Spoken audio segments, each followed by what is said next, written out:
Welcome to the 5th annual Entheofest. Isn't that appropriate? Listen, everyone, I want to just talk real briefly. I don't want to belabor how we fought and battled, how Emily Berryman went against the regents here at the University of Michigan to allow us to be here today. That happened literally last Wednesday in court, and we finally got the permit on Friday. It's been, we were denied as early as August 3rd, I think, and we've been battling since the beginning of August to get this resolved. The university, in my opinion, and many others, did this to stall the whole process so we couldn't really rally. I mean, we have half the sponsors this year, and I'm not taking anything away from the sponsors that are with us because I thank them so much from the bottom of my heart for sticking with us. But we have, that's where we're at, and I'm so happy that people came today. When we got denied first, they asked us to, we appealed, and we said, is there anything we can do? And they asked us for a list of safety measures to mitigate the issues that we have here with people selling things at our event. I'm so happy that people are not selling anything right now. I don't see anyone doing that, and I want to give it up to the campus police for that right now. Hey, there's probably less people here because of that, but they're not a part of this movement. We need people who are advocates, not people who are just trying to sell and be entrepreneurs. We need people that are getting off, counting their money and coming up here and speaking on behalf of whatever it is that these mushrooms provide for them. And if it is money, we'll come up and say that. But don't hide and utilize what we have here by taking advantage of the people that come through. Advocacy is important, obviously. Being here on this diag has a historical perspective, and I'm sure people will be speaking on that more today as well. After we sent in the safety measures, the measures were never responded to. We didn't have any response to the list, and we were denied again. And that was right around Labor Day, and that just kind of threw a wrench into everything. The timing of it couldn't have been better because we're here today. And I don't mind the rain. I mean, the mushrooms love it. They're growing right now, and it's a great thing for that. I want to thank some people. I want to thank, obviously, Emily Berryman, the president of SAPS. She's an amazing person for being and going to trial and doing this. It's really important that we exercise our freedom of speech. I know the university wants to do a $50 million civic center where people can gather, and I love that idea for discourse. This is a place of protest here. It's historically known for that, and I don't think that's going to change. So when we finally won a couple days ago, we've been scrambling to make this a great event. We wanted to have Laith Al-Sadi here, but we were told that he would be a safety issue because we wouldn't have enough police here to support a possible, a bigger crowd. I think that was rather petty for them to do that. We could have done that. Laith Al-Sadi actually graduated from this university. He's on their website.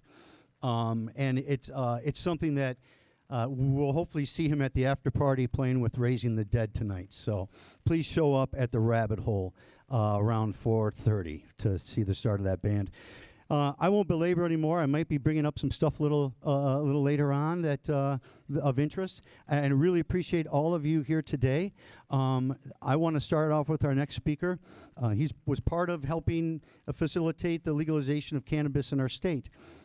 He's on Michigan Normal. He's a part of this movement with Entheofest, and he's also an organizer for Hash Bash. Everybody, please put your hands together for Jamie Lowell.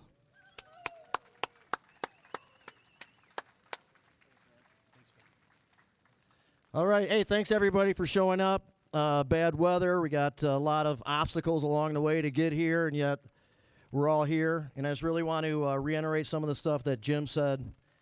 First, by thanking and acknowledging the bravery of Emily Behrman and the SAPS organization for standing up for their rights. Please, let's hear it for Emily and SAPS. And Jim Salame. Come on. And also, I'm not sure if he's here, but attorney Tom Levine picked up this case and just said, I got your back, and wrote it through to us being here today. So I want to appreciate him wherever he may be. And just remind people that, like, they have a really ongoing event of education and community outreach and just trying to provide, you know, a really good, safe space for people to come learn about these things. But before that could happen this year, they had to fight for the right to even talk about it in the first place. And this was already settled over 30 years ago when Adam Brooke and others argued against the exact same reasons for denial. And so we really shouldn't be having to fundamentally go over our rights again, but here's where we are. And of course, this is bringing up a lot of concern for Hash Bash. And we hope that we don't have to deal with anything, but we're assuming that there's going to be some obstacles there too. And just want to call on people now to be ready for that and to do our due diligence, keep an eye on things, and be prepared to help support making sure we can be back here for Hash Bash in April. All right, everybody, I really appreciate you being here. That's really what I wanted to say today, and we'll all be in touch, you know, until then, and make sure that we're here first Saturday in April, high noon. Thanks a lot, everybody.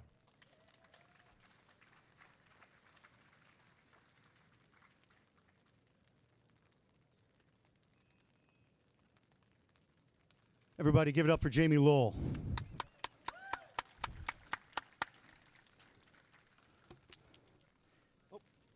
Get that later. Everybody, I want to bring up our next guest. We have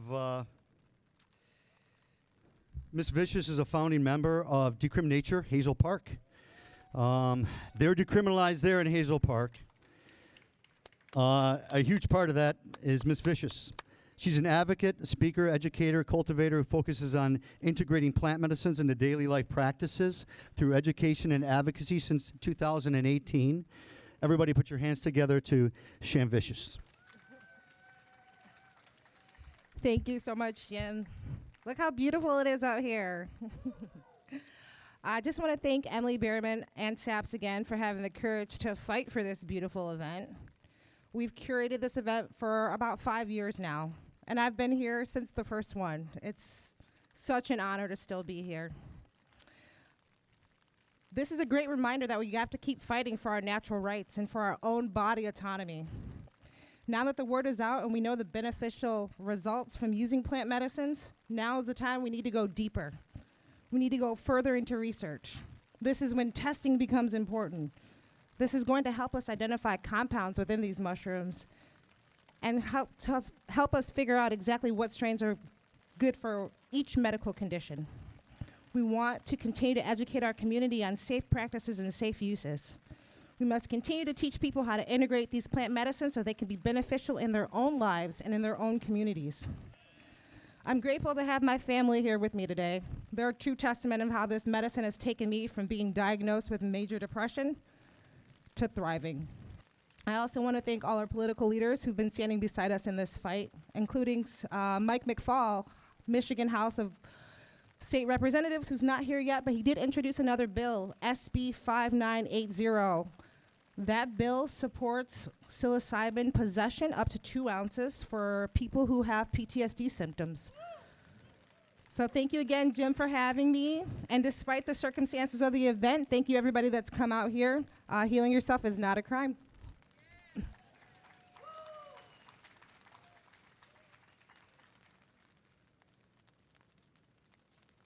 Miss Vicious, everybody.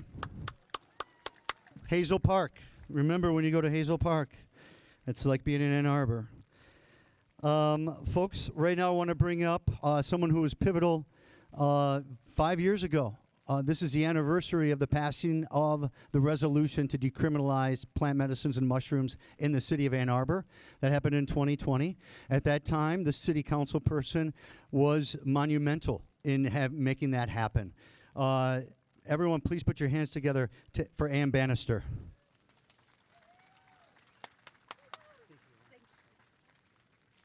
What's up, Entheofest 2025? Woo! I'd like to thank all you grassroots activists, elected officials, and medical professionals here today to support this free speech event. There are too many people to thank. They've already been thanked, but a huge special thank you again to Jim Salame, one of Entheofest's lead organizers and MC, Emily Berriman, from the president of U of M's Student Association of Psychedelic Studies. The attorney Tom Levine has been mentioned, and our personal activist Jamie Lowell. Each one of you here today are pioneers and champions in the nationwide movement to decriminalize nature and truly make an impact on our shared goals of raising awareness and support for broader recognition of the spiritual and medical potential of entheogens and helping to build a base of equity in this growing industry. We're on a mission to improve human health and well-being through political and community organizing, education, advocacy, and research surrounding sacred plants. I like to tell the story of how in 2020, Ann Arbor became the first city in Michigan and the fourth city in the country to pass the resolution decriminalizing entheogenic plants and fungi and making it a lowest law enforcement priority. I hope to inspire other elected officials and grassroots activists to begin or continue to support the movement in your city. The first step in the network is to join with like-minded people and such as the Decriminalize Nature organization. I was first introduced to Decriminalize Nature in 2019 when the Ann Arbor chapter hosted a symposium just across here at the University of Michigan's Rackham Auditorium. A friend of mine who is a therapist attended, and he came back all breathless to tell me how wonderful and exciting this progress was. So then in February of 2020, when the Ann Arbor chapter of Decriminalize Nature hosted a fundraiser, a few of us who were then on city council attended and were easily convinced to support bringing forward the template for the decriminalization resolution to the Ann Arbor City Council, which ultimately passed unanimously. The next step was that the Decriminalize Nature group started emailing city council members and sending hard copies of the growing body of success stories and research in the field of neuroscience and clinical research to the city council, along with the template resolution that, as I said, ended up passing unanimously here in Ann Arbor.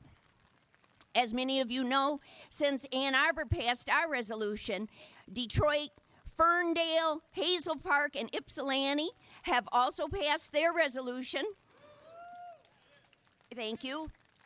And I have also spoken before with Chuck Ream before the Jackson City Council under the leadership of Aliana DeRosset. And we've had discussions with a Toledo City Council member under the leadership of Julie Barron from the Michigan Psychedelic Society. So if you're interested in getting more involved, you don't need to reinvent the wheel, because Decriminalization Nature Michigan has already assembled the toolbox of everything you need, such as the resolution itself, which contains all of the whereas and resolved clause about the benefits to the community. We have a packet of the articles of the growing body of research study, including University of Michigan's own Michigan Psychedelic Center, led by last year's keynote speaker, Dr. George Mashore. We've also got helpful ideas of how to talk to city council and speak from the heart during public comment sections at their meetings. And then you can also relook at YouTube videos of what other public commenters have said so eloquently at previous meetings. So thank you all for being here today. Our work is not done. As the legal challenge to bring this free speech event today shows, we must stay vigilant and continue to advocate and grow the movement. Please register to vote and exercise your right to vote.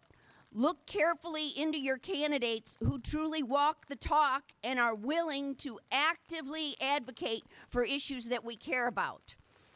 Here's to the good mental health of all of our brothers and sisters, and let's have a paradigm shift, end the war on drugs, and open the doors to transformative healing that is our human right. Thank you, everyone.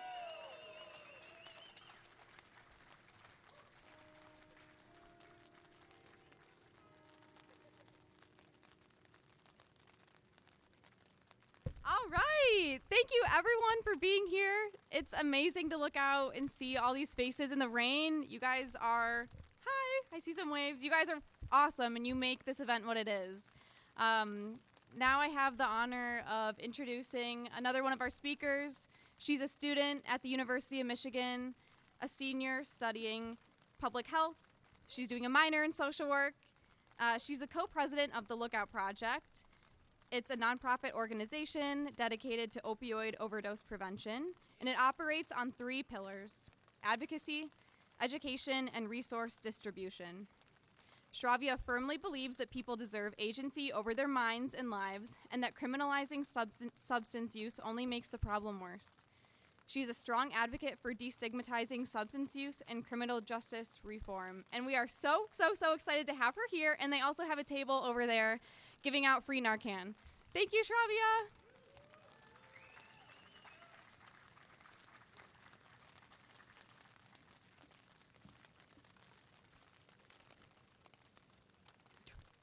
Hi everyone, and thank you for coming today. We're so happy that Entheofest secured the permit to host this important event.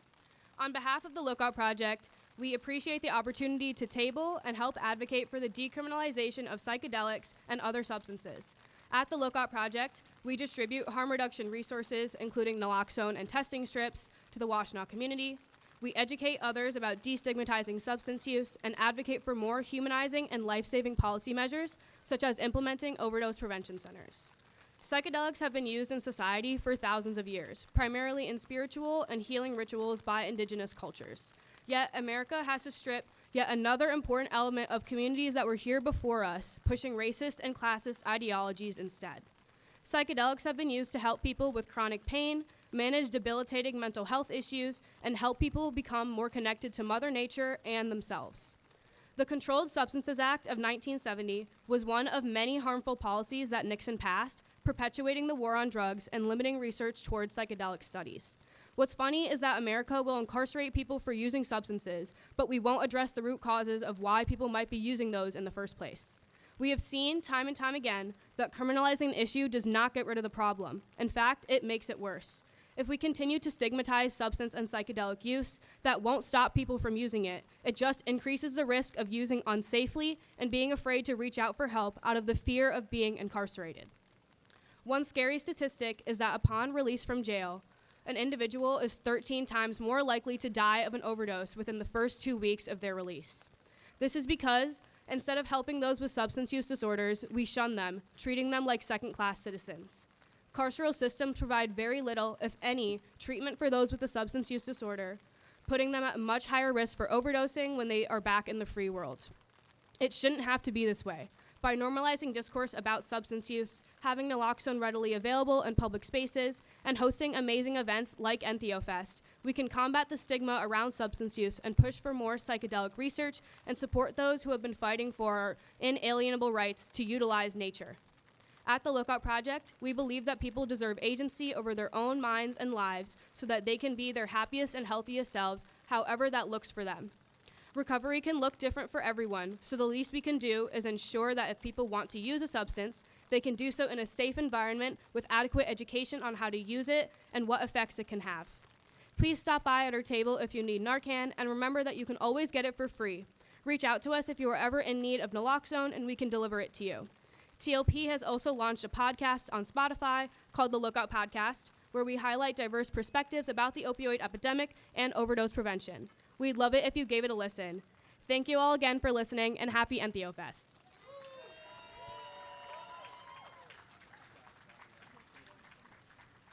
Give it up for Shravi, everybody. Look out. Check out their booth over there, everyone.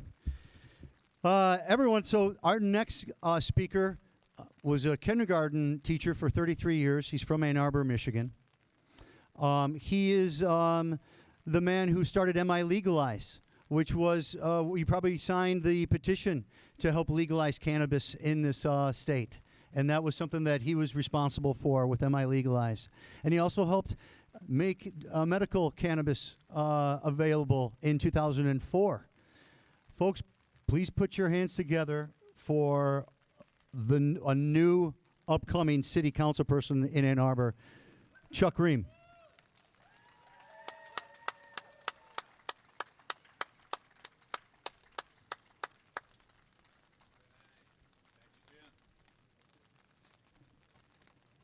Thank you, Jim. Thank you very much. Thank you, everybody, for coming here today. I'd like to display my vest, which I built over 55 years in the cannabis struggle. If you want to touch my vest, I can arrange, a deal with you. About the most important reason that I came here today was simply to thank all of you for coming here to carry on one of the most important traditions that human beings have created. I shower praise upon you. You are the people who are truly enlightened and important. We have such a big job to do. My generation discovered cannabis and psychedelics in the 1960s, and we loved it very much, just about every weekend. Immediately, we knew, obviously, that this was the best thing there was, the best thing ever. Period. We thought we had made a great discovery, but it was actually an ancient thing. Psychedelics have created Western civilization, including the mysteries of Eleusis, which went on for more than 2,000 years in Greece. Using a substance like LSD, every great thinker from Greece and Rome knew these mysteries were the greatest thing ever. And so do we. Personally, I'm a bit depressed. It is getting about time for me to die now, but I'm wondering what will die first. Maybe the end of American democracy will come first. Maybe full-scale thermonuclear war will come first, and I won't even have to worry about anything.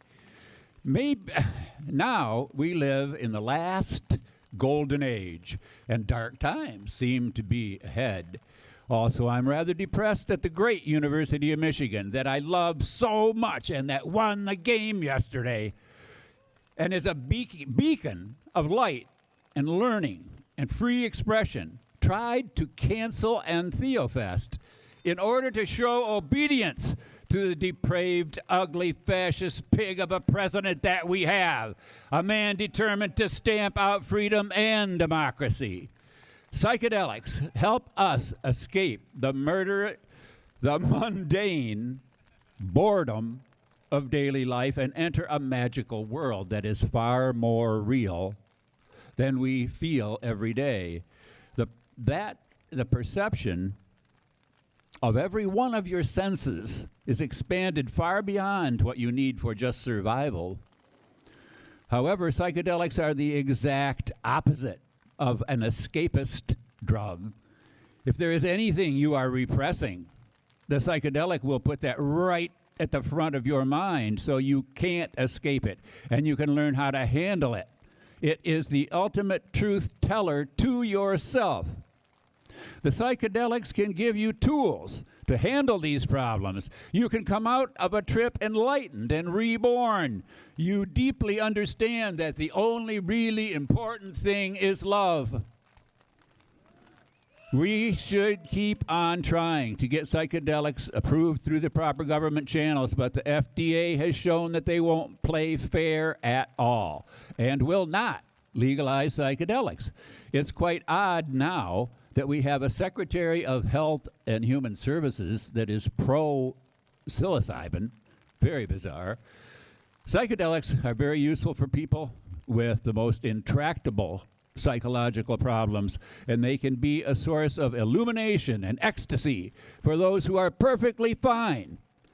One strong psychedelic session can turn a life around. You are never the same again because you have seen the other side and you know what holy feels like. Yes, we must continue to try to get, and we know we cannot depend on corrupt governments.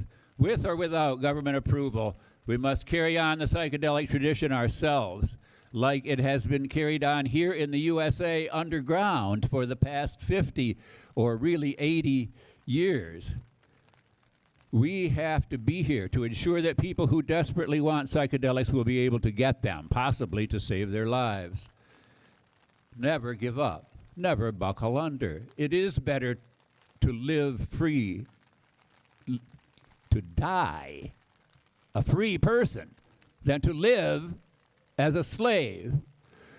We are the disciples of plants and chemicals that could turn human beings toward caring, understanding, and love. It is my greatest hope that the peace and joy and wisdom that are contained in the psychedelics can be spread throughout human civilization. The cost would be next to nothing, and the benefit would be deeply healthy and transformative. We know that we can never falter in our faith and never give up. I taught kindergarten for 33 years, and I know that human beings start out just fine. They start out just wonderful and loving. Homo sapiens is worth saving, and we are advocating for the most basic tool to turn civilization around. Maybe we can sacrifice a few material objects so that we can enjoy health and happiness here on this wonderful living earth that is our loving home. Times are dark. We have to keep the faith. Power to my brothers and sisters and to those magnificent plants put here by the Creator to give us a chance at happiness and health. Love to you. Thank you for being here today. Keep up your great work and do not ever give up. Thank you.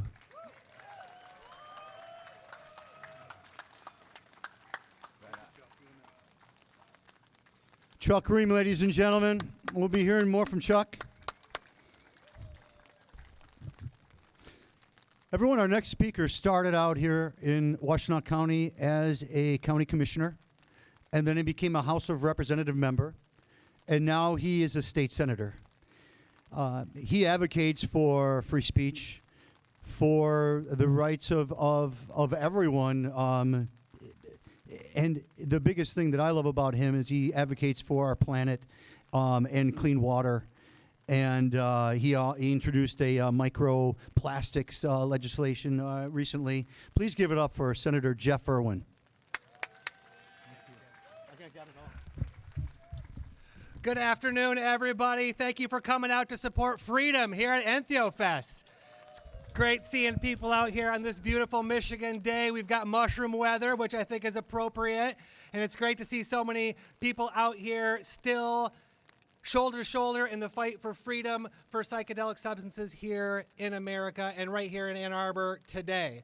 They can't stop Entheofest. The rain can't stop Entheofest. The university can't stop Entheofest. The cops can't stop Entheofest.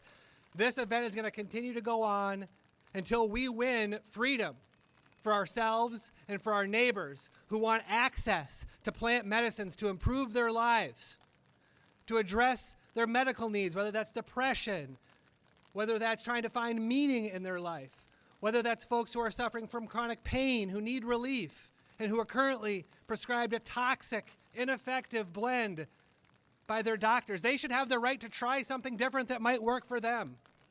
And that's what we're here fighting for today.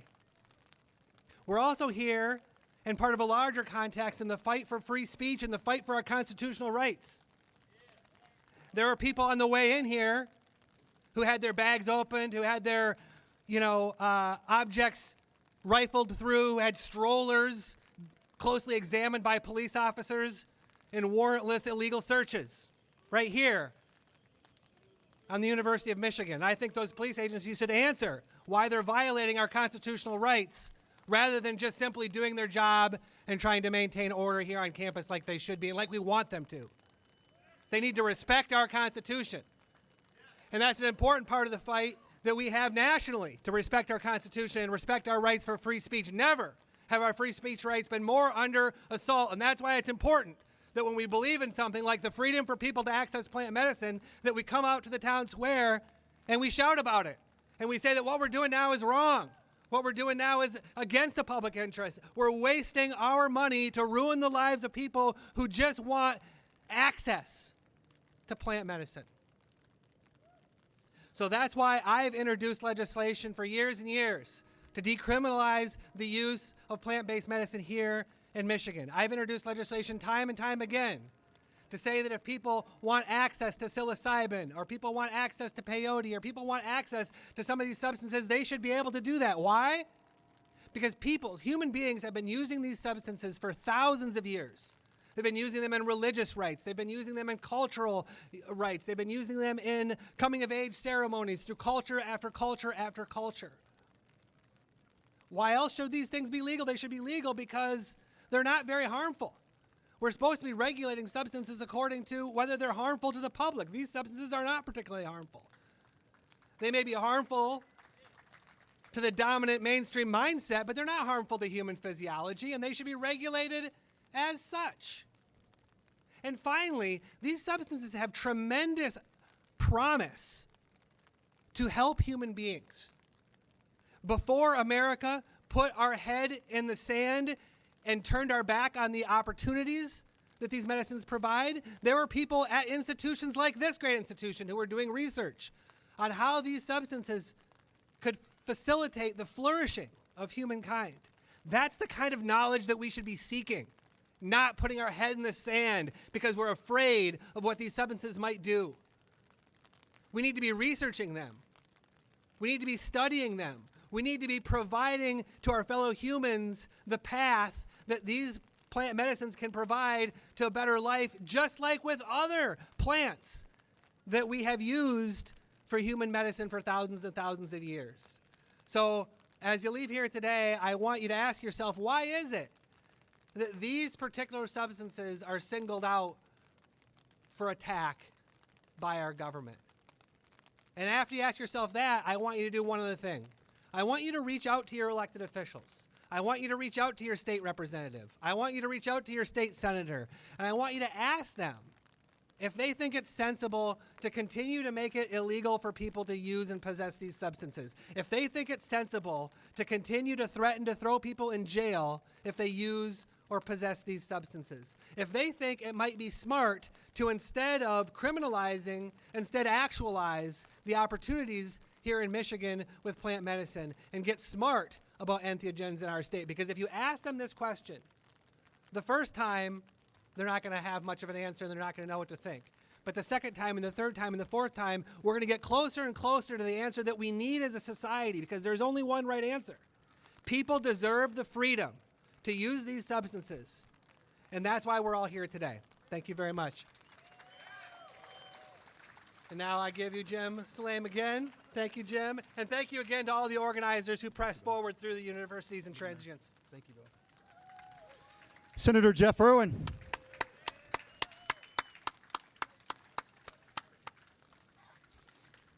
Thank you, everyone, for continually hanging in with the rain coming down. Our next speaker is an amazing person. I met him last year at the Entheofest when he came to be a speaker. He's a motivational speaker, and he speaks a lot about cannabis. I mean, about mushrooms. You know where my mind is. But he speaks a lot on mushrooms. He's done so many triathlons. He'll tell you a story.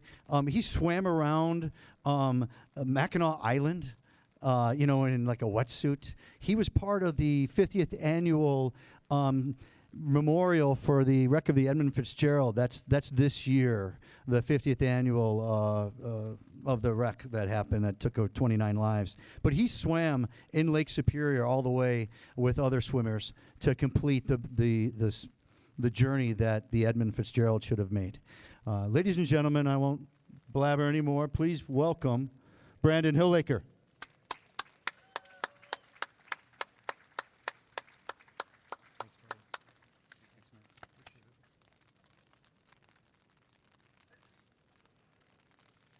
You know, before I get started and talk, I run a lot in the woods. I do a lot of trail running. And when I run, and before I run, if it rains out, I run on all these wood chips. And the day after it rains out, there's all these beautiful mushrooms growing in the woods. And it's amazing. And to come here today and see it raining and seeing like all these amazing people come for the same cause, you know, it just reminds me of that. It's beautiful. Beautiful to see everybody today, and thank you. Normally when I do public speaking, I make a big, long, elaborate speech. Today I'm just going to give you the facts. I was an underwater welder. I have bipolar and borderline personality disorder and ADHD. In 2013, I had a 5-month-long manic episode. I no longer wanted to fight my mental health battle, so I acted on my thoughts of suicide. When I woke up from a coma, I had to learn how to walk and talk and communicate all over again. After the incident, my mental health became much worse. From 2013 to 2021, I was in and out of inpatient hospitals 4 to 8 times a year. In a period of 8 years, I was on over 40 different pharmaceutical medications. I went through physical therapy, cognitive behavioral therapy, dialectical behavioral therapy, and group therapy. I went to all the best doctors, therapists, psychologists, and medical professionals. Many of these medical professionals told me to sit at home, to take my meds, and survive my disability. They told me that my goals were ideas of grandeur, that I could no longer work, go to school, or be a productive member of society. I allowed the beliefs and assumptions of others to control the outcome of my life. I allowed my disabilities to define me. In 2021, I was once again contemplating suicide. Once again, I felt hopeless and helpless and alone. And then something happened that changed my life forever. One night I was at a music event and a young lady walked up and said, "Do you want some mushrooms?" Never taken mushrooms before, I simply said, "Okay." I laid in the hammock under the stars with this feeling that everything was going to be okay. After this event, I no longer wanted to kill myself. In fact, it was the total opposite. I wanted to live and learn why I felt that way. I ran home and just went down this psychedelic rabbit hole trying to figure out why I felt so amazing and so alive and so full of hope. I found some fascinating information.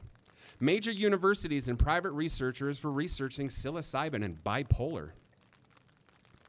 At times in life, a sliver of sunshine will shine through the darkest of days.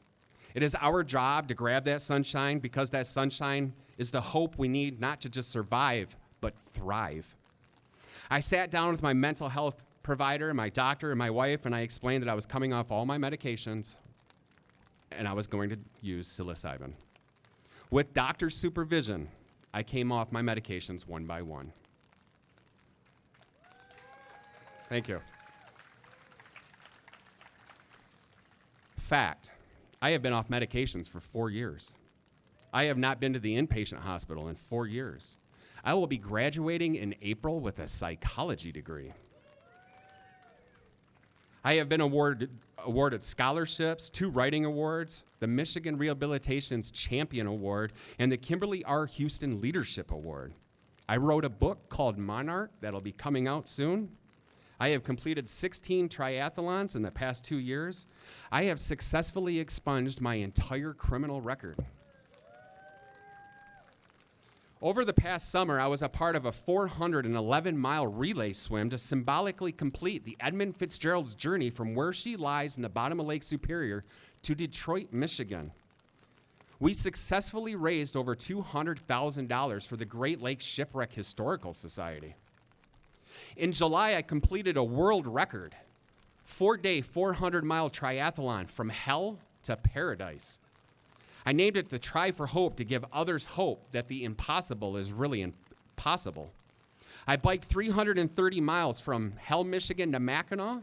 I swam 5 miles underneath the bridge and got out and ran 65 miles to paradise in 84 hours and raised over $8,000 for suicide awareness. Thank you. I was recently awarded the United States Congressional Proclamation for successfully achieving that goal. Mushrooms let that lion out. I keep saying I won these things, but I'm going to stand corrected right now. It wasn't me. It was the unity of the collective. It was us that gifted me that day, that night with the mushroom. I could not have done it without her, without all of you, the growers, the researchers, the advocates, the fighters like Jim and Emily for fighting for our right to be here today. Researchers like Roland Griffiths from Johns Hopkins University that research bipolar and psilocybin. We all hold the keys to the locked lion within us. We decide what to do with those keys. When I ate those mushrooms, it gave me the keys to let that lion out again. However, even when we win, we have not won. I still have to get my medicine from Detroit and then drive home 2.5 hours. And if I get pulled over, I get arrested for a felony. I can go to jail for the medicine that gave me my life back. Entheogens are our past and future medicine, and it's time to bring them back. So I leave you with this. Don't stop fighting. Don't stop advocating. Don't stop growing, because my life and the future of medicine depends on us. Thank you.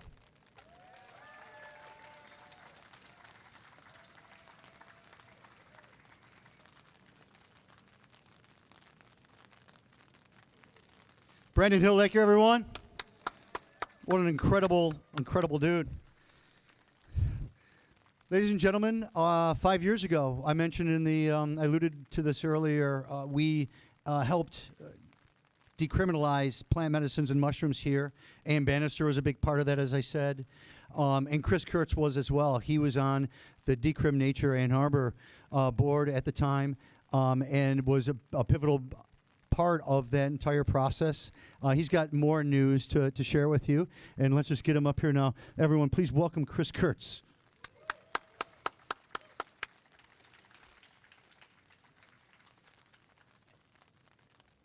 Hey, what's up, everyone? Damn, okay, that's some good adrenaline. Damn. Thank you, everyone, for showing up. It's awesome to see so many people here, even in the rain. My name's Chris Kurtz. I was on the steering committee for Decriminalize Nature Ann Arbor, the nonprofit that introduced decriminalization to Ann Arbor City Council and worked with them to unanimously decriminalize entheogens in September 2020. Then in 2021, the Washington County prosecutor, Ellie Savitt, extended decriminalization to the entire county. For the last 5 years, we've gotten to see this positive change in effect. I get to work with people every day who use this plant medicine to improve their physical, mental, and spiritual health. They use it to reconnect to themselves, nature, the universe, and sometimes a higher power. The vast majority of people who discover this medicine are able to find relief on multiple levels. When I first took mushrooms over 10 years ago, they helped me to understand and treat my own addiction in a new way. Oh, got a casualty. Okay. They said, you don't need this anymore, and now we will be with you forever. You have our knowledge and our strength, even when you're not ingesting us. Since that day, I made a decision to spread this medicine to as many people as possible, specifically mushrooms. And the best way to do that is on a macro level, by changing laws and culture. So I'm extremely excited to finally announce the next Michigan decriminalization movement. It's called Decriminalize Psilocybin Michigan. We'll be working in cities all around the state to help educate local government and to assist the people in introducing a decriminalization model that works for everyone. We plan on making change in cities and counties first, with the ultimate goal of decriminalizing at the state level. We hope to give others a voice as well. We will be having our first meetings online towards the end of October in about a month. For the first few meetings, we will be organizing local groups and then introducing strategy in the same way that was successful in Ann Arbor, Berkeley, Santa Cruz, California, Ferndale, Hazel Park, in Detroit, and others. You can sign up to be notified of the first meetings over at the Torn and Frayed /DPMI, Decriminalize Psilocybin Michigan table.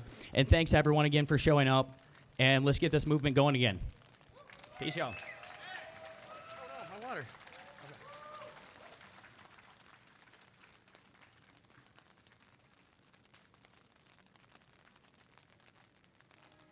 All right. Again, thank you all for being here. It's like in the rain. I just see all your faces and it makes me happy. So seriously appreciate you. Our next speaker is Mike Whitty. He is a longtime member of the Men's Wisdom Council and a member of the Gray Panthers, which is an activist group of all ages. He also serves as a life coach and community networker. He's a professor at the University of Detroit, Mercy.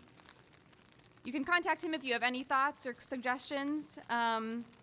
And he's also an ex-member of the Americans for Safe Access and a supporter of Detroit's Psychedelic Church.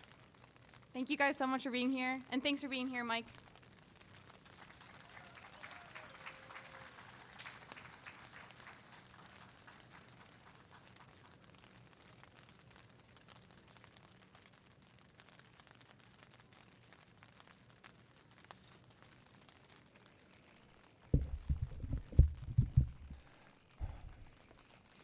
Well, I just came from Alan Haber's Common Ground Festival that happened today, and they continue till 6 o'clock.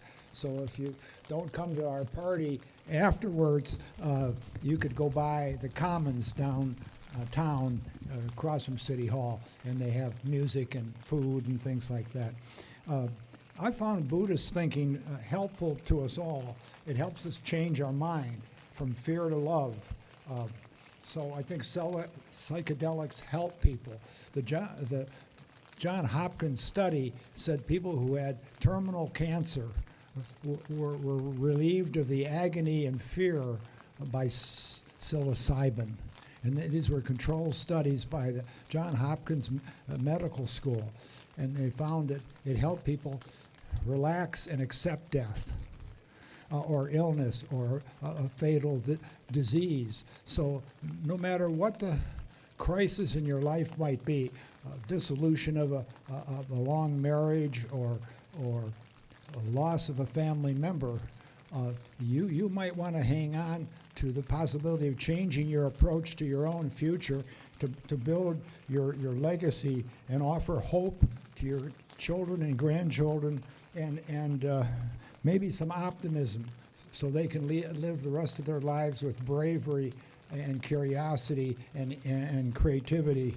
And ultimately, as Chuck said earlier, the bottom line, what psilocybin does for us is open our hearts and have us reconsider how we want to live the rest of our lives. Don't we want to live the rest of our lives with hope, optimism, and love? Why fear and anger? We shouldn't let the TV set get us riled up over what they put in front of us. It may be better off finding our common ground and work together on the grassroots level to take back the Democratic Party and revive the movement for a hopeful future. And I'm a futurist. And I'd just like to read some virtues that I think all of us can identify with, and they are opened up when we take psychedelics. It helps our adaptability to life. It helps our truthfulness. We're more open and honest and friendly, and our self-reliance or our resilience, our patience and perseverance, our sincerity and honesty, our contentment, our regularity and punctuality.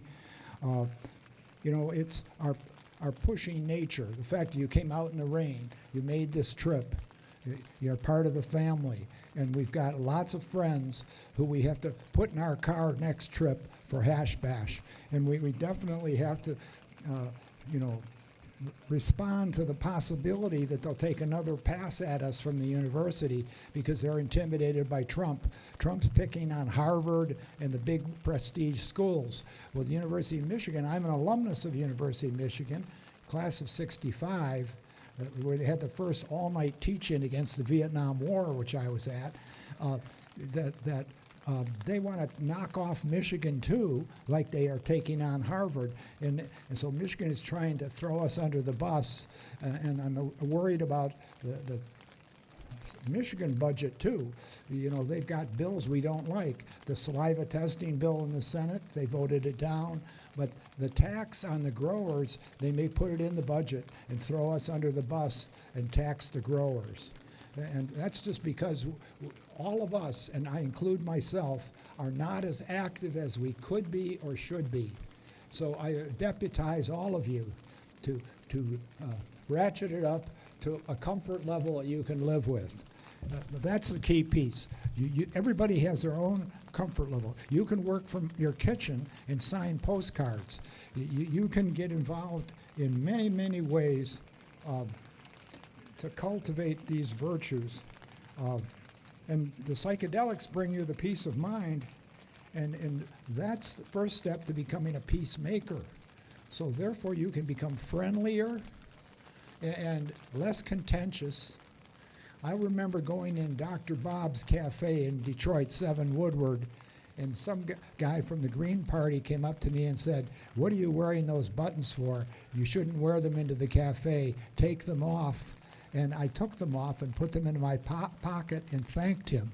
So that's how you can avoid getting in fights over small potatoes.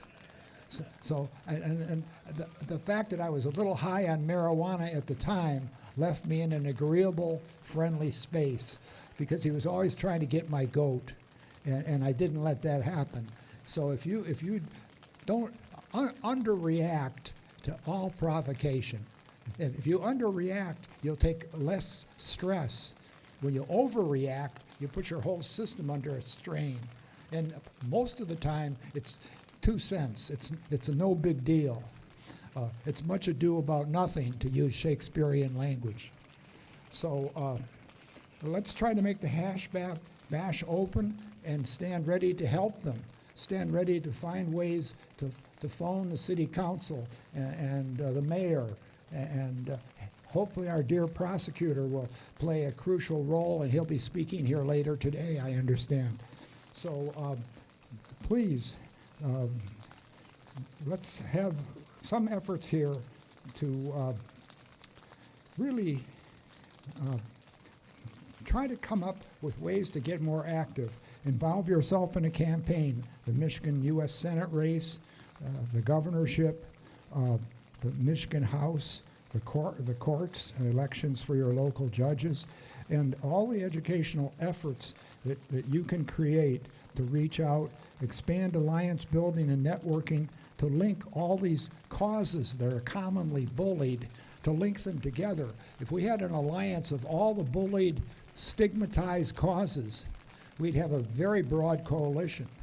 And even a group has called for opposition to all forms of hate, including hating free speech. So, but there's plenty to do. And you can do cultural outreach to youth and the general public. We need to leverage our creativity to reach more intergenerational solidarity, so that the young males are not seduced into a 1950s Hell's Angels culture. We need to. There's a lot of idealism. I taught 40 years at a Catholic college, and I found the idealism with the liberal wing of the Catholic Church. Social justice, human rights, Central America, things of that sort. And so there is idealism in every generation, in your kids and grandkids. Cultivate that, support that, and have that fraction of their generation continue a cause that now some of us elders realize we may not live to see the final victory. We may be simply visionaries and prophets in our own time, but we rely on your kids and your grandkids to carry this across the finish line. So I'm honored to be here, and I'd like to recommend one book, Visionary Plant Consciousness, Shamanic Teachings of the Plant World. Terrence McKenna, Andrew Weil, Alex Gray, Kat Harrison, and others. This is the spiritual side of psychedelics. This is a chance for you to let go of some attitudes you've let formed around your ego, and trust life, trust yourself to life, Trust others. When you're friendly and trusting, you can walk through any situation, and you'll find if you start with a friendly approach, and even just a hello when I'm walking around a lake or I'm hiking somewhere, I always say hello to the people I cross, total strangers, because we're all part of the family. We're all in this together, and you're the front lines. You're our salvation, and we're counting on you. Thank you very much.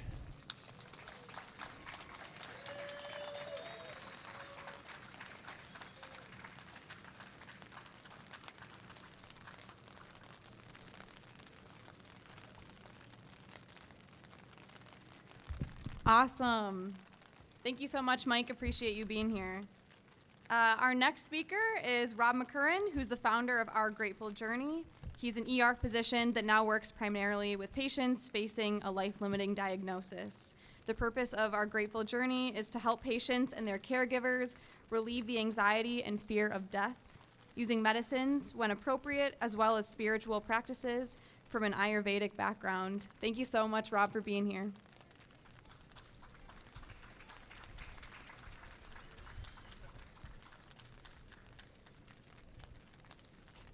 All right. Hey, everybody. I'm really honored to be here. This is, I've never done anything like this. I'm not a great speaker, but I'm happy to be here, and I think I've got some good things to say. I'm here because I'm a believer. I believe in the power of these medicines. I believe in our rights to have access to these medications, these plants, these sacred plants that give us so much. So, couple things I want to talk about, as you know, Emily. Well, first of all, I did want to thank everyone for ensuring our right to be here. These are difficult times where we need to stand up for our freedom wherever we fucking can, and this is one small way that we've done this, and we've shown that you can stand up and fight for your rights and prevail. So I'm so grateful for Emily, Jim, the whole crew that did this, both with this event and the history of this type of standing up to power to do what's right and to try to help people. And it's so inspiring to hear these speakers and how motivated they are, not by greed, not by corporate, fucking try to make more money off of giving people medicines, get them hooked on medicines, all the stuff that happens bad in the medical system that we work in. People in this community are dedicated to helping people, and they believe in what we're doing here. So I'm going to do something a little different right now. I'm going to, just to kind of teach you all a little bit about what I do and what I'm about, I'm going to ask you for a moment to just stand comfortably, close your eyes, take a deep breath in, and as you exhale, visualize a place in your back, between your shoulder blades, behind your spine. We call this place the spiritual heart. And after you've taken a few breaths here, now move around your spine to a place in the back of your chest. It's called the spiritual heart. It's the essence of who you are. It's the part of you that's beyond your thoughts, your worries, your anxieties, your pains. And just take a few moments to settle into this place. Perhaps visualize a gentle flame or a light in this place.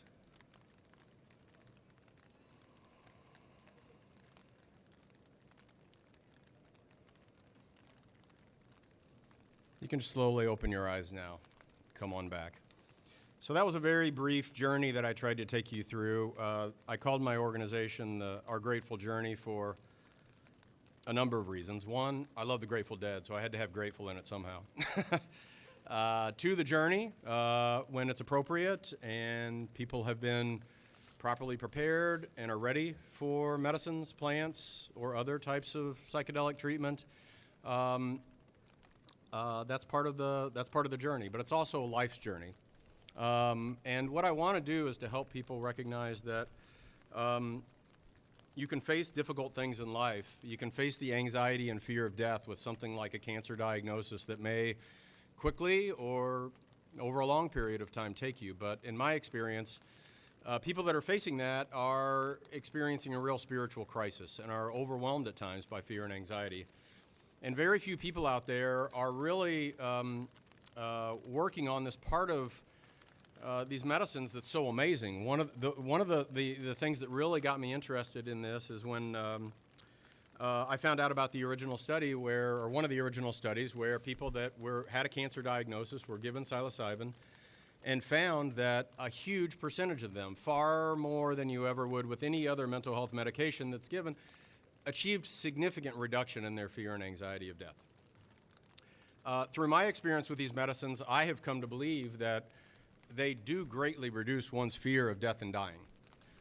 There's probably many different ways why that's possible, but it's an almost absolute for many people that have done these medications, and it certainly is true for me.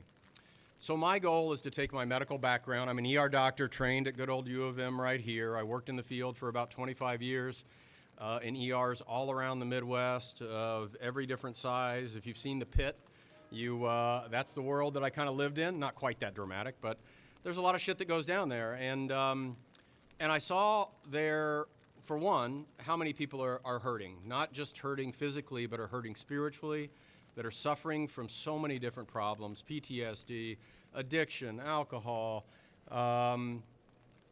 loneliness, anxiety, severe depression, bipolar, as the speaker talked about. All of these things that in Western medicine, we have some good tools to treat, but it certainly is not treating everyone. They also come with some costs, too. They have significant side effects. They're expensive. They're part of the corporate medical system that is reinforcing a system that puts people on medications that are expensive, and you got to take the rest of your life if you don't want to go back to having the same problems. How many medicines like these beautiful plants can you take one time and have months, if not years, or a lifetime of fucking healing? We don't have that in Western medicine at all.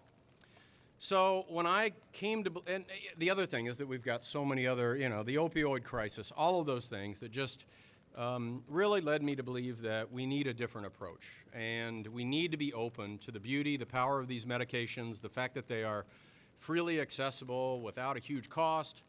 And we do need to find ways, though, because as we go through and we fight this battle to try to find legal mechanisms for people to have these medications, by the time you put all of that in place, they're so fucking expensive that a few people can get them. Many of the people that want them cannot get them. So I'm not waiting for that. I'm here to try to work with people now in the ways that I can legally and with referrals to people in any way that I can to get people the help that they need at this point in their life. Part of my journey also was that I had the unfortunate experience of losing a wife to breast cancer at a young age when we had young kids at home. I went through my spiritual crisis and suffered mightily through that process, and then had a lot of grief to deal with afterwards. And I share this not for sympathy, but because it is part of my journey. It was when my wife was sick that I started reading about and learning the power to heal that these medications have. I took them myself. I gave them to my wife. She used cannabis extensively to help with her symptoms. And so that, when I got through all of that, and I used the medication, still do use the medications to help me process the grief of all that, they have healed me, and I want to offer that to other people. I'm a huge believer that there's a lot of people out there that are, maybe they're sick with cancer and they are facing death. Those people are in a real kind of existential crisis, and they could use help right away. But there are people walking around that have little to no medical problems that are terrified that they're going to die. They live in fear. Or they have these other mental health challenges that I was just talking about. So my hope is to be able to bring these medications to people that need it, either if they have a serious medical condition, if they're a caregiver, you have a loved one that you're watching die, that's suffering and sick, and you need help to get through that, these medications can help you. So that's basically what I'm trying to do. And there's a couple things that I ask of you. One, the biggest challenge that we have is getting the message out to people that we have this. Some people call it palliative psychedelic medicine. Not a lot of people that you can find that are offering that. There's legal challenges to being able to do it. So it's largely underground. But we need to have access to people that are facing these challenges. I need referrals to come to people like me or other people that are trying to heal and help people in the community. Send them to us. Get them to us somehow. Help them understand why these medications can help them. Many older people are terrified of psychedelics. They've been brainwashed, as many of that generation is, to think that these things are nothing but terrible and I often say I think it's hilarious that I grew up being told that if you use psychedelics, you were probably going to go crazy. And here we are using the same fucking things to treat people for mental illness. I find it extraordinary. So I'm happy to be part of that and do this work. But please help spread the word. If you have someone that you think might be interested in talking with me, find me. I'll be at the after party as well. And again, thank you all so much for being here. I love the mushroom weather. I'm going to use that term every time it rains now. And I'll look forward to seeing you guys later. Thank you so much.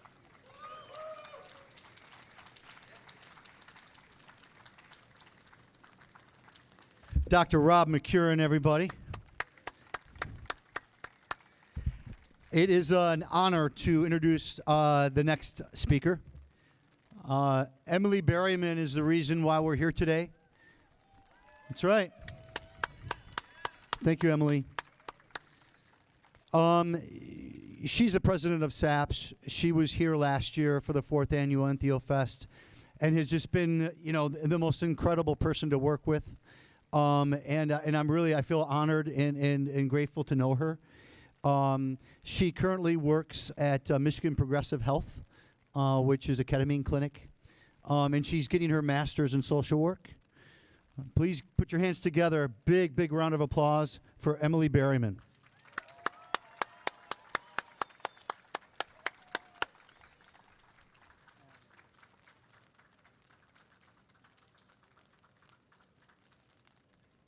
Thanks, Jim, for that really sweet introduction. So many people worked on this year's Entheofest. So many people do. Entheofest is a community effort to get it done. It's also a community effort for all of you being here. You make it what it is. Every single one of you who are here, this wouldn't be happening without your support and your care. So Jim was a huge part of it. He always is. But he came to all the court cases. We had 2. Our first court case or hearing was in Washtenaw County, and I needed to go to a court in Lansing, the Court of Claims. He was there. Jamie Lowell was there. A couple other of my SAPS comrades were there. And so really it is a communal thing to be a part of this. Thank you to Jamie. Thank you to Jim. Thank you to Tom Levine, our lawyer through this case. He litigated like a badass. He's the keynote speaker today, and he'll talk all about that process.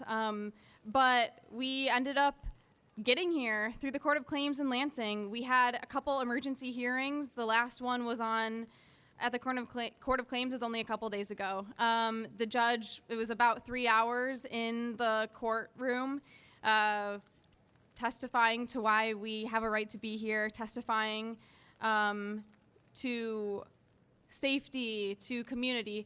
Some of the big issues that the university had was the safety of the event, people selling or other hazards, that we submitted this detailed risk mitigation strategy this year. When we applied for the permit, we were denied, which has not happened since I've been here. So we had a meeting with them, appealed it, said, hey, this event is meaningful. It means a lot to people. It's powerful. It's important. It's important for us to be here as a student group. It's important for us to come together in the community. Had that meeting with them. They asked us for this risk mitigation strategy. That seems to be their big thing with the event. We put together a list of the ways we would try to make it safe, responsible, respectful on campus, and then we had a final denial letter that didn't even address that. Somehow that seemed to be their big issue with the event, and they didn't even address that in their final denial. So we took them to court, and we won! I've loved being a student here. I'm doing my master's in social work. I did my undergrad here. I have a love for this university, and I had a deep conviction about this event. So, I feel like I'm in 2 worlds, where I'm appreciating what I've gotten to do here, and I'm fucking pissed. We took them to court. They had big hotshot lawyers. They brought a ton of props to show, pictures of text Facebook posts that didn't have anything to do with the event organizers. And then the judge knew that we have a right to be here. We've done everything in our power to keep this event educational, advocacy, policy. And so here we are now. Thank you for bearing with us. You know, we had like 2 days to plan after that. Thank you to all of our tables, our nonprofits who are here supporting us. Thanks to everyone who are on standby. You know, so people have flown in, people have driven hours and hours. It's so meaningful to see other people who care about psychedelic medicine the way that I do and the way that my organization does. I'm the president of the Student Association for Psychedelic Studies, and our goal is to spread awareness about research going on, therapy, policy, indigenous rights. You know, the psychedelic space gets its fingers in all different spheres of the world. And so we host guest speaker events, bringing awareness to all of those things. And we also host community events to foster these like-minded spaces. You know, psychedelics are still pretty stigmatized. They're coming into light more, and we're hoping to see more of this, but you don't find these spaces everywhere. So SAPS is huge for me. I when I was an undergrad, I was 3 years ago maybe, I came to my first Entheofest. I saw the SAPS table. I was like, what? They do psychedelic science here? Like, as a young person interested in psychedelics for my own interests, I could not believe that there was a student group who was doing this, you know, and researchers who are doing this work. So it was amazing to see that. And then also amazing to see the community members who cared just as much as I do. I also work at Michigan Progressive Health Ketamine Clinic in Ann Arbor and doing psychedelic assisted therapy there. And it has changed my life. I feel incredibly honored to get to hold space for people struggling with mental health issues, struggling with chronic pain, getting to sit, use medicines that change parts of the brain, that change perspectives, that other drugs or therapies haven't touched. People come to our clinic, they're on the last straw. They've tried dozens of pharmaceuticals, different therapies, thousands and thousands of dollars, 30 plus years of depression, and they come here and often they see benefit. Also, it doesn't work for everyone. You know, working here has given me a nuanced view that they are incredibly powerful. I really believe in the healing power of psychedelics, and they're not for everyone. And we see these sensationalized things on YouTube about, like, I met God. Not everyone meets God, especially in the ketamine clinic. You know, there's a therapeutic dose you can use. You're hooked up to an IV, so the medical aspect of it does take away from some of the maybe mind-bending or like K-hole experience. And we don't want people to go into a K-hole, but it's powerful, and it's not a panacea. And so, you know, ketamine and psychedelics and what else are you doing? You know, what else are you getting involved in is huge, but it's often a catalyst. That's how I've seen ketamine work at this clinic at Michigan Progressive Health. It often is a catalyst for change. You know, seeing something in a different perspective, viewing your life or viewing what issue is coming about in a different way. And then saying, you know, I feel like I can go make this choice. You know, I'm understanding where the social anxiety is coming from, and then doing the work, doing the integration, the therapy. I also think that folks doing psychedelics and healing themselves are awesome too. You know, I work at this clinic. It's expensive though. It's expensive to get psychedelic assisted therapy legally through a clinic, hundreds and hundreds, thousands of dollars over the course of, you know, treatment. And so people do use on their own, and it's incredibly healing and powerful. And so, you know, at SAPS, we don't condone the use of illicit substances. We're not telling people to go do them, and we believe in their power. We see it, and it's important to us. So I graduate in December. I hope to continue working there. I'm excited to be in this space so early and have been excited to get to meet so many people at Entheofest. I have gotten different connections in the psychedelic space, but Entheofest is really where I've met other people who are like me. You know, we're on the ground, right? We're not the ones who are doing all the research, and some of us are involved in legislation, but a lot of us are here trying to figure ourselves out, and so we're here together. We can't do this without our fellow friends, community members. I see people I know. I love all of you. So I'm so grateful this event is going on this year, and hope for a strong Entheofest to come.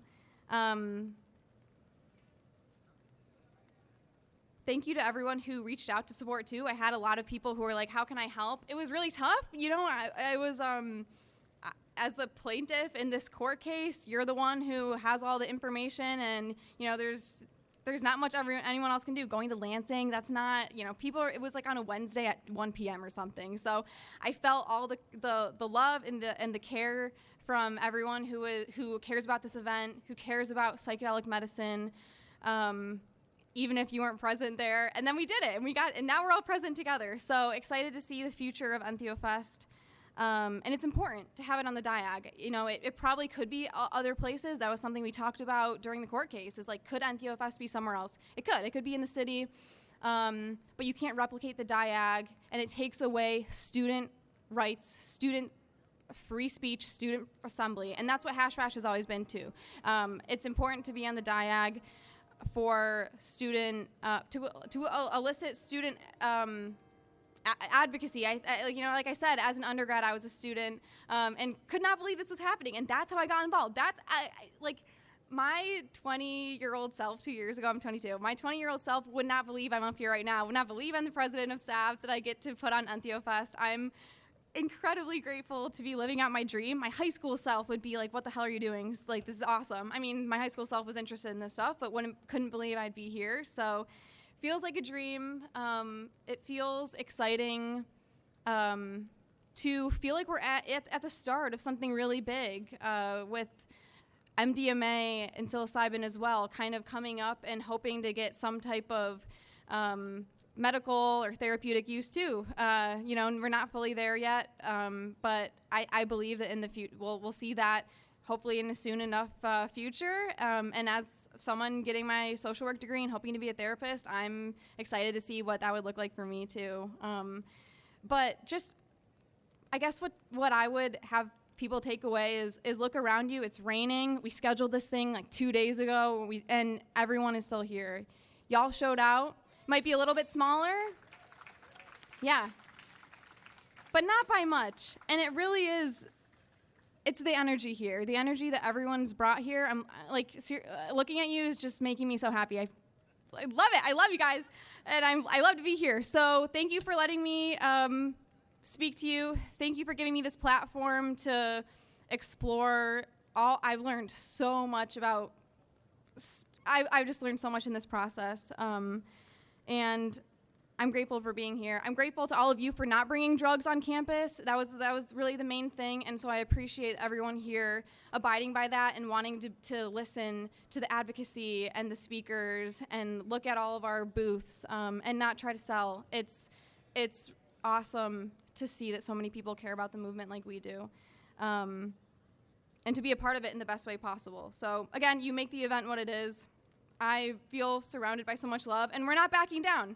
We're not backing down. This sets legal precedent. I hope, you know, we in the 90s, Hash Bash did this. The student group sued and won, and then we still had to go through this year. So, you know, we're planning. We're our eyes are open. We're vigilant, but we hope this sets a precedent.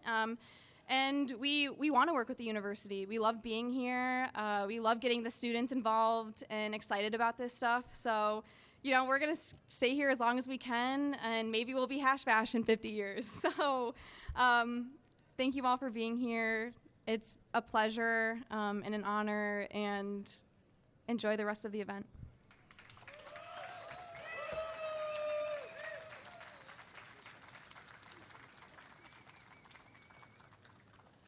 Emily Berryman, everyone, please, one more time. One more time. Oh, thank you so much. I want to take some time right now and put out some thank yous. Obviously, Emily, Jamie Lowell, our keynote speaker, who you're going to hear from later, who won this case, our lawyer, Thomas Levine. Yes, please, Thomas Levine. We're going to hear from him about the case and more about free speech, so stick around. Ann Bannister, not only for helping bring this around 5 years ago, but also being there for me when she found out it was denied and just helping me scatter and try to find other ideas. Alan Haber is doing another festival here, and I really appreciate Alan. He offered for us to come and merge with him should we not have gotten the permit. So thank you, Alan, so much for that. And thank you, Ann, for putting us in touch. THS Audio, the people who are allowing me to speak right now, or they'd cut me off. Thanks, guys. Red Yoga. Pavel is over here, I think. He did some of our sound. Thank you. I wish we could have had yoga today. That would have been great. And all our volunteers that showed up today, really appreciate that. We need more people to volunteer and do things like this. Our sponsors are obviously really important, or we wouldn't be able to be here. Our sponsors stuck with us for the last couple months until we got this permit. The Gabby Sheffer Foundation, who's here today. Prospect Realty Group, Mushroom Man Mycology, who couldn't be here because they had car trouble on the way, and hopefully we'll see them again, but they've been a sponsor for the last 4 years, so we're sad they couldn't make it. Hydrodynamics International, which is really amazing. Triple Phoenix. We'll see some of these people at the after party. Greenstem. Yeah, they're down in Niles, Michigan. Our Grateful Journey, which is an incredible therapist place that Dr. Rob was speaking of. Epiphany Mushrooms, who couldn't be here today, too. Thank you, Epiphany. They've been a sponsor, and they're very generous. Torn and Frayed, you probably saw them over there. It's a great group of people over there. Seed Seller, we'll see them later. They're from Jackson. There's a lot of great decriminalization progress going on in Jackson, Michigan right now, actually. So I think Seed Seller's got a lot to do with that, and that's really great. And then finally, the Redemption Foundation. They're not here today, but they've always supported us every year, just like Greenstem and Mushroom Mycology. I want to thank you, everybody. Right now, we're going to introduce you to Josie Scoggin. Josie is the... I know, Josie, we're going to do this. Josie is the main person behind... Let's see if I can do this properly. The Great Lakes Expungement Network, which helps expunge people's records, which is really important to do, especially as things become more decriminalized and legalized. How do you like this? Is Tom going to come out this way now? I don't know if he's going to come. Do you think I need the way? Yeah, probably. Here, just take it. She also has another nonprofit called Sons and Daughters, which helps people that have been affected by the incarcerations of family members. Josie Scoggin, everybody. Oh. Thank you. My name is Josie. I am the HBIC at the Great Lakes Expungement Network. We do fee-free, full-service expungements all over the state of Michigan. There's not a place you can buy weed, smoke weed, or smuggle it the fuck in that we don't have a client within 20 minutes. We are the only ones providing you an attorney, an Uber ride, and paying for your application fees. I am not bragging. I am complaining. It is expensive. It is extensive. We've done 3,700 expungements across the state of Michigan. We have never lost a case. That's $7 million in free legal care. Also, I hide it really well, but I'm also disabled. I've been microdosing. That was a good joke, right? I've been microdosing LSD for the past 5 years. It has changed my life. The ability to get up in the morning and get a shower and go to fucking work is a privilege. It is not something we all have. We don't all have the same hours of the day. And I have found something that works for me, and it might work with you. It has no side effects. It has changed my life in a way where I'm finally able to be present. I'm able to be here. I appreciate the opportunity to be with people that I love, doing something that I love. If you or a friend needs a criminal record expungement, I am your girl. Jim told me not to swear, so I don't have a lot more to say. Please visit us at thegreatlakeexpungementnetwork.org. If you are ever finding yourself against what kids are protesting, on a college campus. You are on the wrong side of history. Thank you, Emily. Thank you, Jim. Thank you, Tom, for fighting for free speech. I do love weed. I love psychedelics, but I love the ability to say what the fuck I want to say when I want to say it. Thank you. I fucking love you.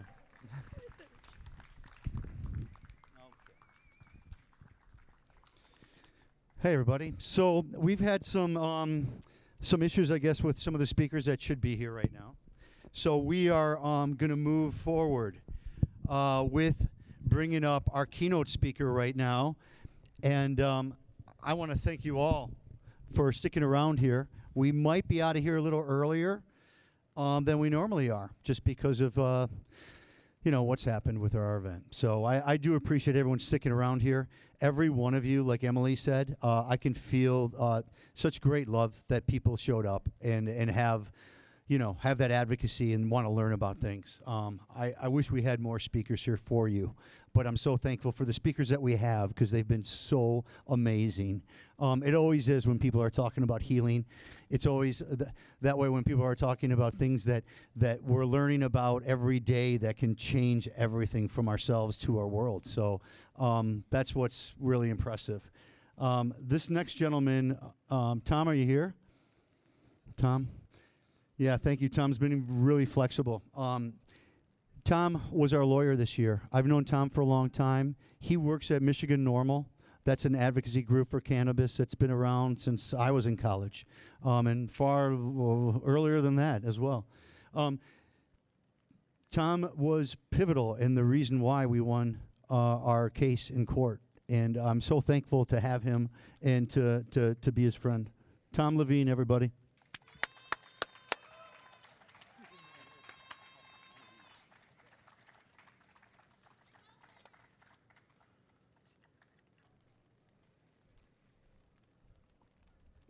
Friends, seekers, healers, beloved community, we gather not in silence, but in reverence for voices that echo across time.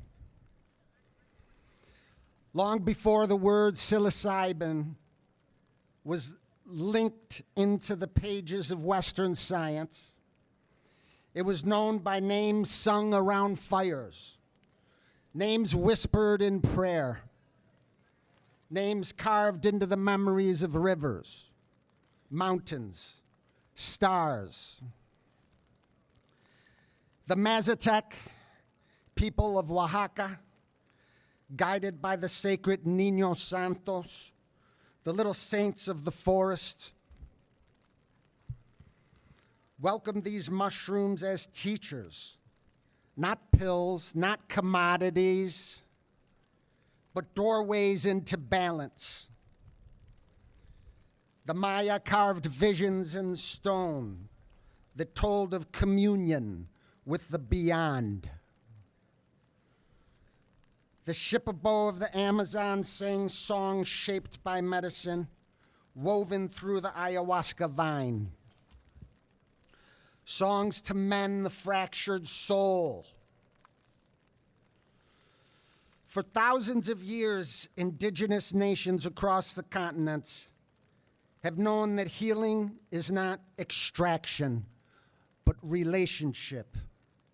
Not numbing, but remembering. Not profit, but reverence. And so we speak of efficacy. We must speak of this.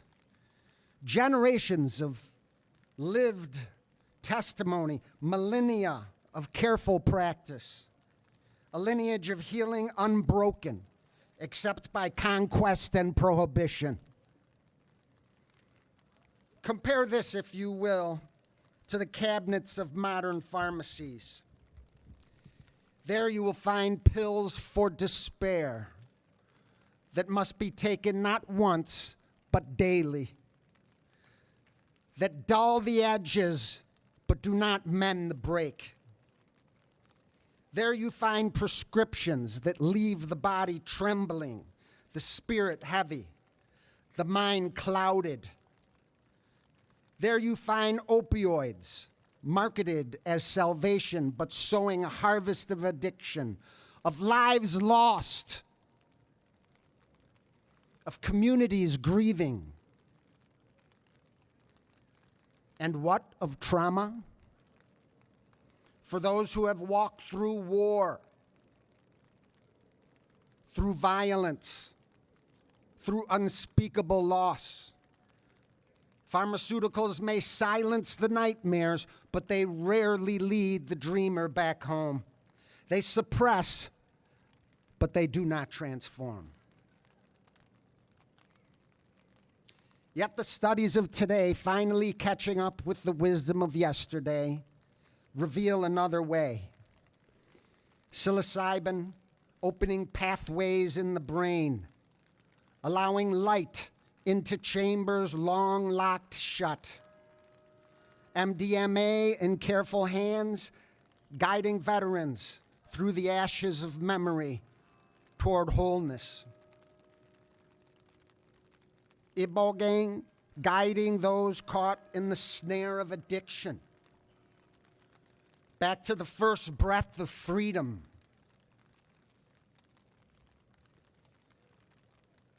These are not panaceas. They demand respect, ceremony, intention. They are not for escape, but for encounter. Not for forgetting, but for forgiving. Science now confirms what indigenous peoples have not forgotten, that healing does not come from suppressing our shadows, but from meeting them with courage, with community, with the guidance of the natural medicines that were given to us by Earth herself. And so I say to you, we stand at a crossroads. One path is paved with the profits of an industry that tells us healing comes in monthly refills, that our pain is a business model. The other path is older, winding sacred, alive with ceremony. It tells us that healing is not consumption, but connection. Not escape, but return. Let us listen to the elders whose songs still rise with the smoke. Let us honor the plants and fungi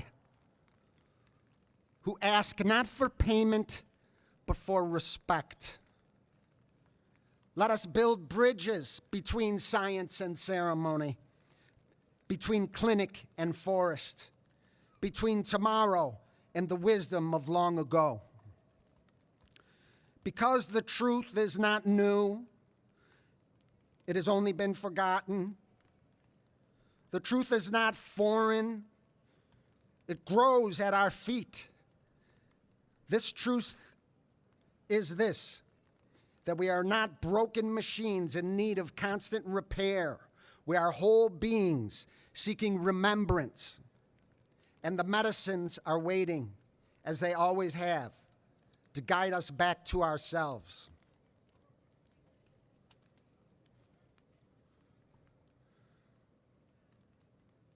Brothers,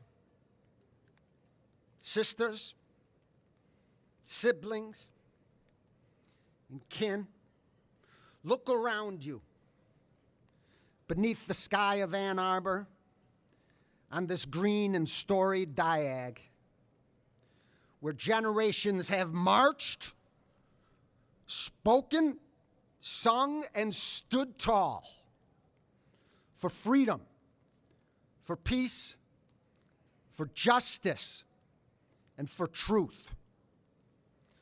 Today we gather not only in celebration of entheogenic substances, not only in reverence for the entheogens that open our hearts, but in celebration of something rarer still, a victory for freedom. when the regents of the University of Michigan tried to silence us, when they said no to the permit, when they said Entheofest 2025 cannot go, Emily Behrman stood up.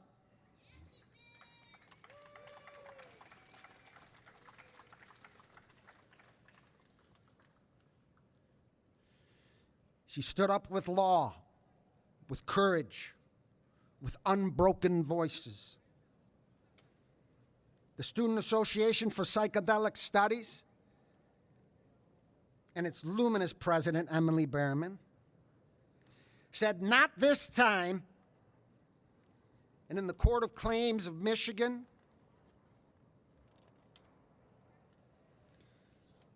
she planted our flag.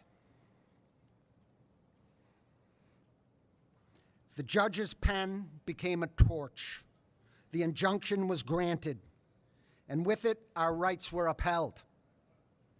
Our rights to speak, to gather, to resist, to celebrate, to remember, to imagine, and to dream. Friends, do not miss the magnitude of this. A university that tried to bar its own students from the people's green was told the Constitution still matters here.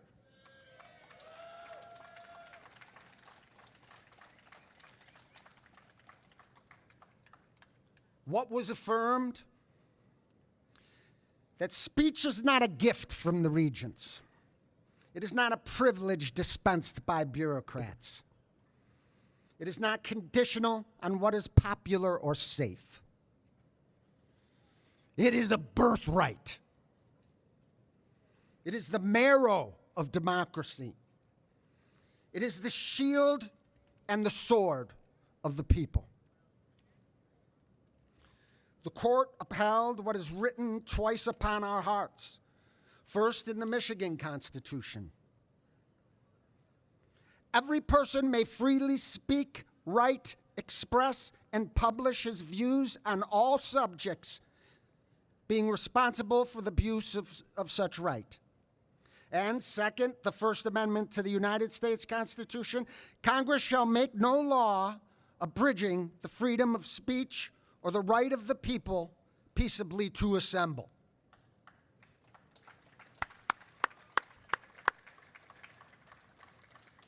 Entheofest lives today because the law still breathes. Entheofest lives today because students stood firm. Entheofest lives today because freedom is worth fighting for. But friends, this is not only about mushrooms and music, not only about one festival or one permit. We stand in an era where freedoms tremble. We stand in the shadow of a second Trump presidency. An era where constitutional rights are treated as obstacles to power. When students lift their voices against war, against the genocide in Gaza, funded by our own government, fueled by our own taxes, sustained by silence, they are told, sit down, be quiet, disperse. And that's happening all over this country. The universities are bastions of free speech and a necessary pillar of any functioning democracy.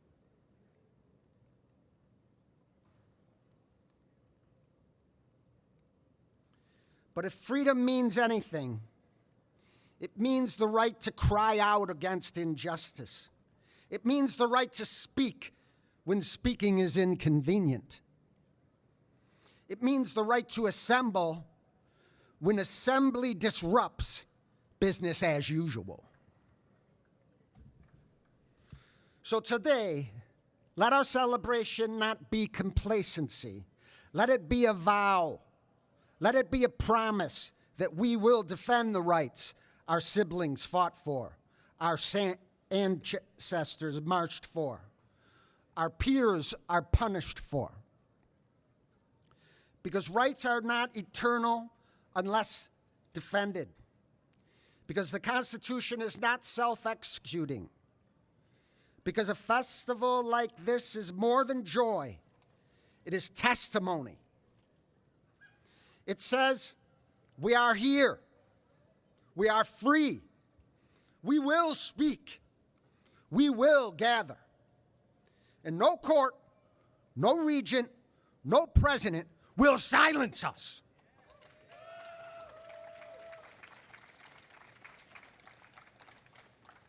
So let the drums sound.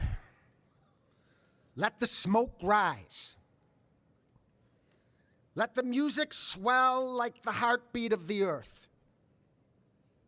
Remember the judge's words that set us free this year.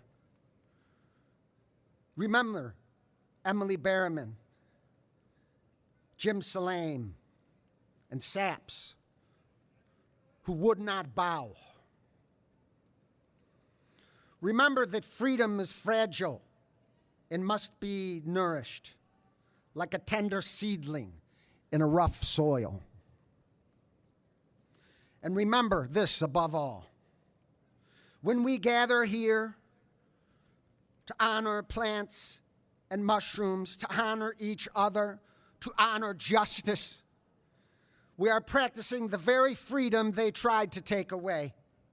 So breathe deep, speak loud, stand tall, and carry this flame beyond the diag, beyond this day, into the long tomorrow, where the struggle continues, and freedom, like the mycelium beneath us, threads through the earth unseen, ready always to rise again.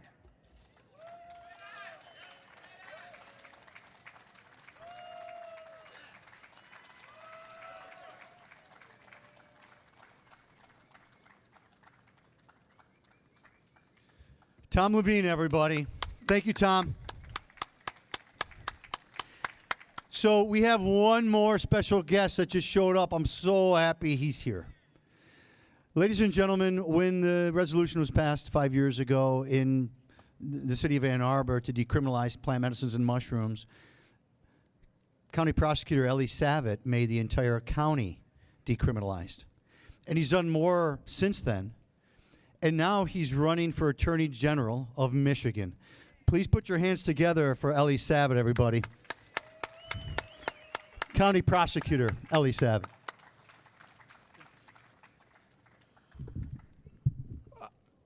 Can y'all see me under this thing? I'm a little bit tall. Hello, Entheofest. It's great to see you all on the Michigan Diag. I want to get one thing out of the way first. Take the mic off and step right out. I will do that. Yeah, go that way. Want to get one thing out of the way first. Just got a text from our sheriff, Alicia Dyer, who is also supportive, wanted to send her regrets, but send her support. So give it up for our sheriff here. Look, I will be honest, y'all. I think this is my 5th year speaking at Entheofest. And in all honesty, I give some iteration of the same speech every year. I tell you guys that we do not prosecute the use or possession of entheogenic plants, and we won't. I tell you all that it was an incredibly easy decision to make because Ann Arbor led the way in functionally making it the lowest law enforcement priority, and it would not be fair to have a situation in which it is functionally decriminalized in Ann Arbor, but you cross over US 23 into Ypsilanti, and it becomes criminal again. And I talk about, after we issued our policy, how so many people have approached me, veterans dealing with PTSD, victims of domestic violence and sexual abuse who are also dealing with PTSD, and they tell me this was such an impactful policy because I used entheogens and I got my mind right, and perhaps I was self-medicating with alcohol before, and now I am doing much better. And I am incredibly grateful to this group, to this movement, for giving hope and giving healing to those people. So give it up for yourselves.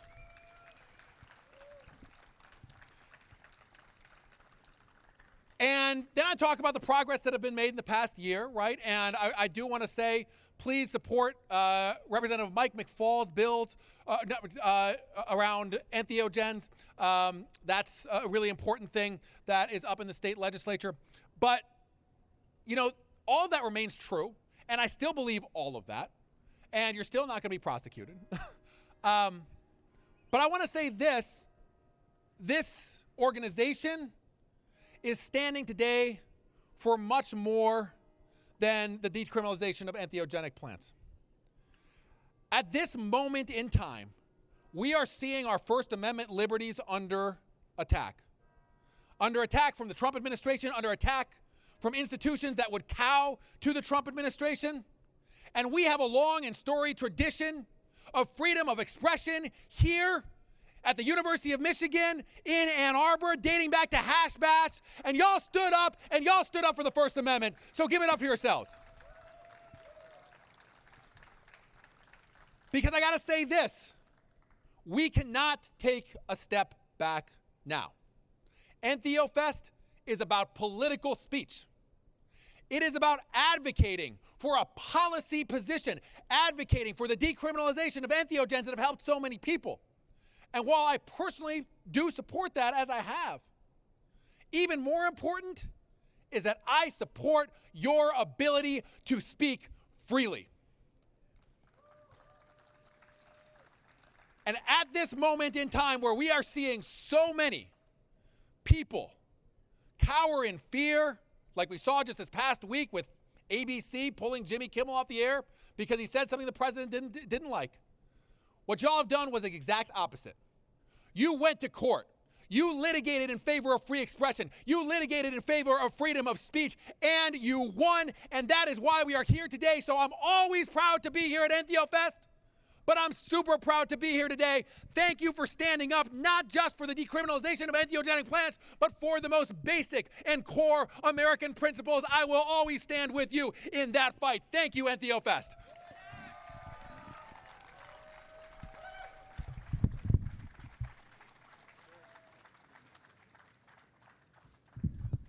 County Prosecutor Ellie Savitt, future Attorney General of the state of Michigan.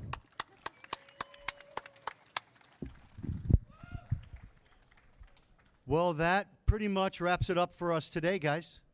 We appreciate so many people coming today and sticking through, and all those sponsors and speakers and volunteers. Yeah, you're the real ones. You know, you came out on a weird year and on a rainy day, so each and every one of you are a huge part of this movement, and we appreciate you. Thank you. Thank you. And we've got the after party going on at Rabbit Hole. That's 210 South 1st Street, just across town next to Blind Pig. Parking's free. There is parking down South 1st. I want to say yes, just south of that location, and it's on the south side of the street on 1st. So check that out, and we look forward to seeing you guys there. I think the door is open there at 4, so you got some time to sit around and hang out. We will have food there, and we'll have great music, and we'll go pretty late at night. Thank you, everyone. Thank you. Happy Entheofest, 5th annual.